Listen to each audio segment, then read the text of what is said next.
Chantal, fahasalamana. Salamana tompoko manatopoko. Misy événement important karakarainao eto amin'ity tanàna ity mba lazalazam-piaina azafady. Petit événement dia amin'ny cadre une semaine de la solidarité internationale mialatsiny tsy maintsy tena mazatra satria Bary amin'any zany io. dia isataona izy ity dia ny olona rehetrarehetra miaraka amiko miara-miasa amiko eto dia manome daholo zany hoe ao anatin'ny solidarité mihitsy ino moa solidarité Firaisakina. firaisakina rehetra azafady indrindra dia ny tompon'ity château ity zako sy ny réseau fivoarana développement RFD. dia gasy daholo RFD dia gasy daholo dia manino izy teo dia ray anao an'ity ty fisehoany ity isa-taona dia fanondroany ity zao buany izy ity tarigetrany dia ny ampisehoan'ny olona ny firaisakina ny gasy ny zava-bitany gasy ny arenany gasy ary zany arena zany tsy arena volako fa ny arenany fahaizana. Nisy zao mpamorona mpapoany rozaboky fanorona hitako tambony tao. Misy zany hoe ny arenany fahaizana ny arenany natiorany malagasy ny arenany satria misy styliste koa donc io mpanao fanorona malaza à Madagascar mpanao peinture amin'ny teny gasy moa zany ao hosodoko miaratsiny mpanao hosodoko mpanao ny styliste ao daholo tena art zany atao hoe art no hitanareo eo ny anisan'ny olona tena malaza mantsy reo Jean Andrenay Velona ny mpanao hosodoko Madagascar ny fanorana ny styliste Marie-Laure Zamatana dia ny RFD moa réseau fivoarana développement déjà pour manière mada équitable et rare de Madagascar. Donc zay ny tena targetranay eto ka ny targetra voalohany mikendry ny Val d'Oise 95 satria eto Bonne tsika ny château eto Bonne ary eto amin'ity toerana ity foana no atao ity tamin'ny heritaona zany teto amin'ity tamin'ny heritaona efa ty dia amin'ny heritaona koa eto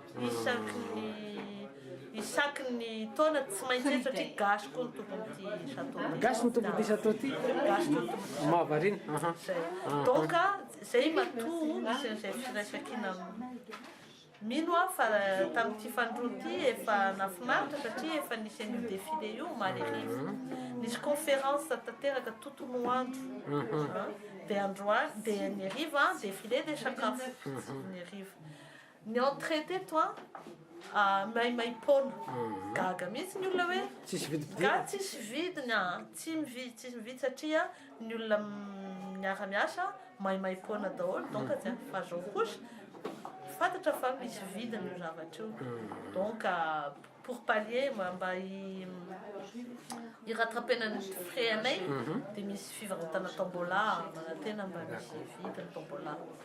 Misy produit gasy any atao alohanareo eto mba afaka présentenao fa ray nareo mba ho hitan'ny mpijery ny zava-bity le tanjazana. Ny zavatra tiako amidy amin'izao fotoana izao tsy hoe amidy ana fa tiako fantatry ny olona dia zany ho fantatry ny olona tsara mihitsy dia mivaona aseho raisiny izy dia aseho alohan'ny caméra mino fa efa betsaka ny malala ny vaona ny vaona aloe betsaka mahafantatra ny aloe vera fa ny vaona tsika malagasy mbola tsara ny aloe ny vaona misy mihoatra ny 900 constituant ao anatin'ny vaona zany matoa tena tsara amin'ny toe-tena tsika na ny anatiny tena na ivelany tena zany matoa misy gel douche misy crème visage misy lait à l'aloe misy lotion lait démaquillant satria raha vao manao an'io dia mitahiry manatsara hoditra matsara hoditra satria raha ohatra misy maharatsy fomba fiasany ty vao aty amin'ny tenantsika dia raha ohatra tsika hoe misy zavatra tsy mety kely amin'ny tenantsika dia amboarina ilay vahona satria izy roanjato io ny constitution. Donc, en tête vazaille, on comble la faiblesse, l'équilibre. Chantal, merci beaucoup pour ton accueil. Est-ce que tu peux résumer en français l'événement qui se déroule au Bonn aujourd'hui? Merci. Oui, donc je disais donc que cet événement, c'est la deuxième édition. C'est une édition qui se passe et qui se passera toujours lors de la semaine de la solidarité internationale, qui se passe la 3e semaine de novembre dans toute la France. Donc, pour démontrer vraiment la solidarité, tous ceux qui interviennent lors de ces 3 journées ont été solidaires de cette journée. Donc, je les nomme tous. Le château, donc, qui appartient à des Malgaches, donc ils prêtent les lieux pour l'événement. Le réseau Fivoirna Développement, l'association que certains connaissent ou qu'on ne connaît pas, mais bon, je le cite. Ils sont très dynamiques aussi. Voilà, très dynamiques. Hermada, l'équitable et rare de Madagascar. Le peintre qui expose à Jean-Genève Raville, qui est très connu aussi. Qui est très connu.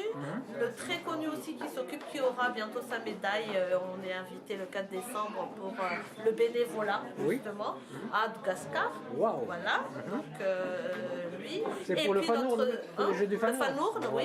Et puis la styliste Marie-Laure Zomatan, qui est donc notre styliste, ma styliste préférée, parce qu'on s'est connus quelque part. Donc tous ces gens-là viennent pour montrer le but. Le but principal, c'est de faire connaître aux gens d'Aubonne et du Val d'Oise d'abord. Après, on espère que ça sera à l'Île-de-France, et puis etc.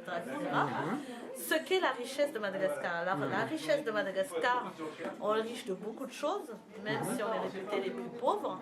On est riche de la flore et de la faune, comme on sait. On est riche de l'artisanat. On est riche de notre solidarité. Et on est riche de notre art et culture. Donc, c'est pour montrer toutes ces richesses-là qu'on organise ces 3 jours. Donc, il y a aussi ce qu'on appelle, on a fait une conférence le vendredi, des conférences d'ailleurs, il y a eu plusieurs conférences. Le matin, c'était des conférences autour de la connaissance de Madagascar en histoire de Madagascar et même en géographie, on va dire. L'après-midi, c'était plutôt du côté économique à Madagascar. En tout cas, merci pour cette interview, Chantal, et bravo pour ton initiative. Et surtout, merci de m'avoir accueilli gentiment. Ben, je vous en prie, c'est moi qui vous remercie d'être venu ici. Et bon vent pour cet événement. Eh ben, on espère que la publicité nous fera connaître. Merci beaucoup, au revoir. Merci, au revoir.